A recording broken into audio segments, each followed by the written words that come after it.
Welcome back to video 3 of the muscular system. And in this video, we're going to talk about some different muscle movements. We've talked about how muscles and bones work together to produce movements, and that the tendons are the things that are connected to bones and that connect bones and muscles to help with that movement. So based on those things and where they are attached, then you can get different kinds of movements. And essentially, you've got two different places that the muscles attach by tendon. So here is your bicep muscle, and you see this white section here, or the gray. That is supposed to be the tendon. So you see that it's attached up here and then down here on this bone. When the bicep contracts, it's going to pull this bone, this is the radius, up toward the body. That's called a flexion movement because it's decreasing the angle. If you look at this as an angle, like in geometry, when it decreases the angle of that, it's going to be called a flexion movement. The attachment that takes place on the more stationary bone, the one that doesn't actually move during the movement, that is called the origin. So drag I think you have boxes that you drag these two.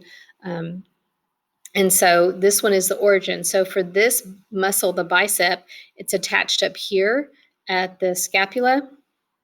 This is your shoulder blade. And then it's attached down here. So when the bicep contracts, that's the one that's doing this movement right here. So this attachment right here, when the other video I told you to feel that cord of tissue in the crook of your elbow, that's this tendon that's right here, okay?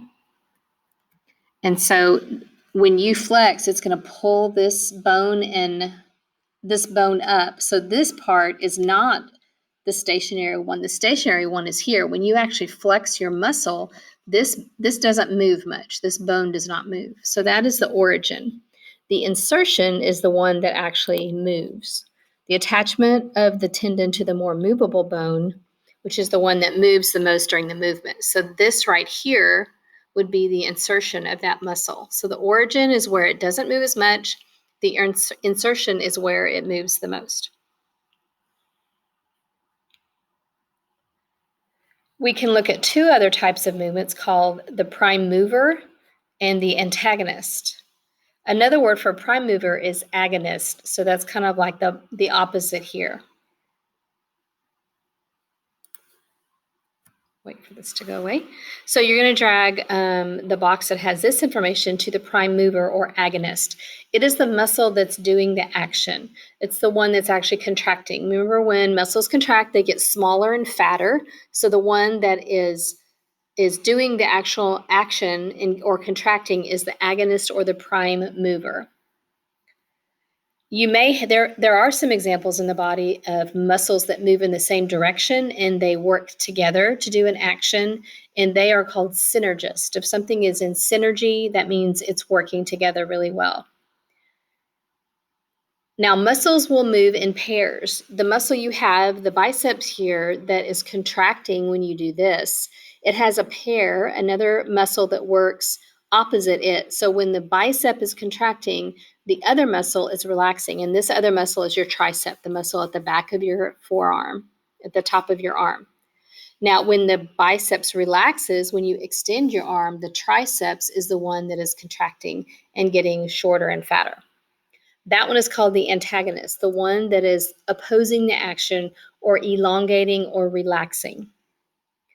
It works opposite of the prime mover. So just remember, all the movements that you have in your body are from muscles that are acting in pairs. One is contracting, and when you do the opposite motion, that's the opposite of it. That's the antagonist. It's relaxing. The same with your legs. You've got your quadriceps, which are the front muscles in the front of your leg. They are contracting when you extend your leg, when you have your leg out straight. And so while that one is contracting, your biceps femoris or your hamstrings are relaxed. Now, when you pull when you flex your knee where your trying to kick your butt, then the hamstring is contracting and the quadriceps is relaxing. So they move in opposites. Remember, muscles are like pulley systems. They just move your bones. They pull the bones in different directions. Okay, I believe. Oh, so now you have some squares to drag to label the different parts of these muscle movements. So in the middle, this is the belly of the biceps muscle. The belly of the muscle is the thickest part of it when it's relaxed. So the middle part is typically the belly of the biceps muscle. Then the other one on the back there is the belly of the triceps muscle.